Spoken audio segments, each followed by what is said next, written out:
मित्रांनो नमस्कार. आपलं सर्वांचं स्वागत आहे एज्युकेशनल अपडेट्स या यूट्यूब चॅनलवर. मित्रांनो, आज नवीन शासन निर्णय या ठिकाणी आलेला आहे.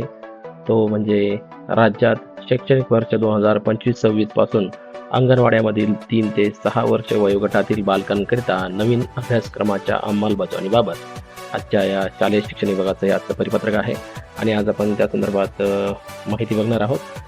नक्कीच सर्वांसोबत राहा आणि माहिती आवडल्यास नक्कीच लाईक, शेअर आणि सबस्क्राईब करा.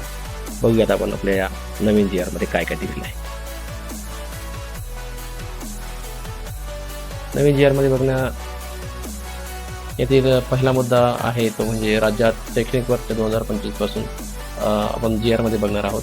तर पहिला मुद्दा आपण यामध्ये बघूयात.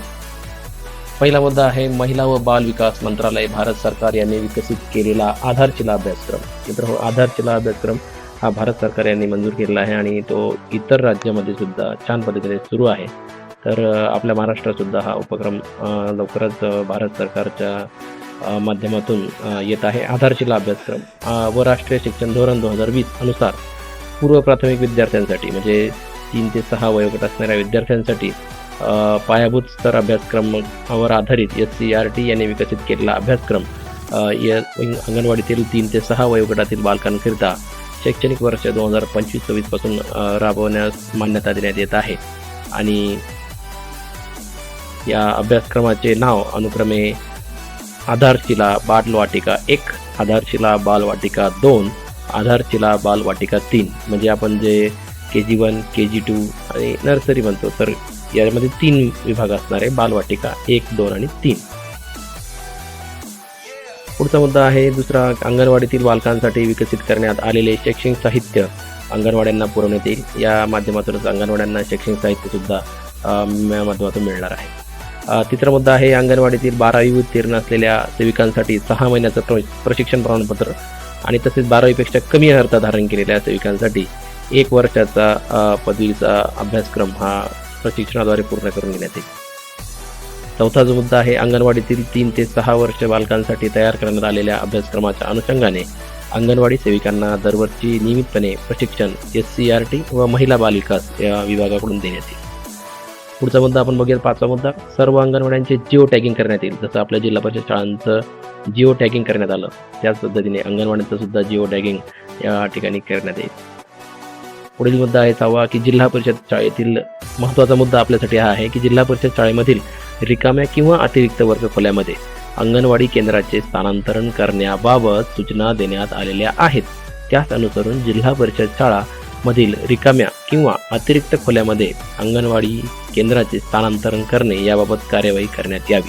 आपल्या जिल्हा परिषद शाळेमध्ये ज्या खोल्या आहेत, ज्या रिक्त आहेत किंवा अतिरिक्त आहेत, म्हणजे रिकाम्या आहेत किंवा अतिरिक्त आहेत, अशा खोल्या आपल्याला अंगणवाडीला उपलब्ध करून द्यायच्या आहेत, जेणेकरून अंगणवाडी आपल्या अंतर्गत त्या ठिकाणी काम करू शकेल. हा अतिशय महत्त्वाचा विषय आपल्यासाठी आहे.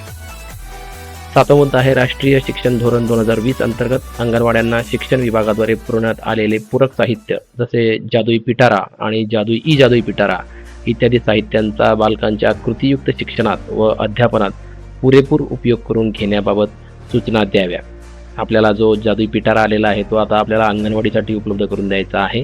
ही जादुई पिटारा आणि जादुई पिटारा ह्या ज्या गोष्टी आपल्याला आलेल्या आहेत, तर आपल्याला त्या विद्यार्थ्यांसाठी उपलब्ध करून द्यायच्या आहेत. 8वा मुद्दा असा आहे की एकात्मिक बाल विकास सेवा योजनेअंतर्गत अंगणवाडी सेविकेकडून लाभार्थ्यांना देण्यात येणाऱ्या इतर विविध सेवांमध्ये कोणताही खंड पडणार नाही याची दक्षता त्यांनी घ्यायची आहे. म्हणजे ज्यावेळेला हे 3ही वर्ग सुरू होणार आहेत, बालवाटिका 1, 2 आणि 3, तर याबरोबरच जे काम आधीपासून अंगणवाडी सेविका करत आलेल्या आहेत ते काम सुद्धा त्यांना कंटिन्यू करायचं आहे. त्यात कुठलाही खंड त्यांना पडू द्यायचा नाही आहे.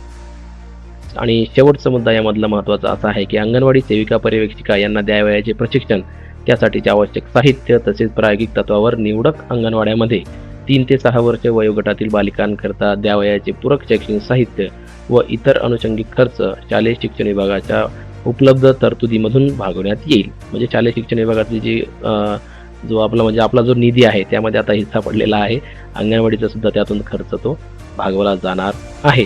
अशा प्रकारे या ठिकाणी हे 9 मुद्दे आपण बघितले आहेत आणि या 9 मुद्द्यांच्या माध्यमातून अगदी थोडक्यात आपण हा जो GR आहे त्याचं वाचन केलं आहे. महत्त्वाचे मुद्दे आहे यामध्ये, आणखी पण तो GR आहे तो पूर्ण GR आपल्याला वेबसाईटवर उपलब्ध आहे आणि आपण नक्कीच त्याचं वाचन करावं.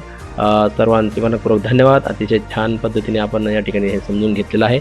जर व्हिडिओ आपल्याला आवडला तर नक्कीच लाईक करा, शेअर करा आणि सबस्क्राईब करा आपल्या YouTube चॅनलला. धन्यवाद.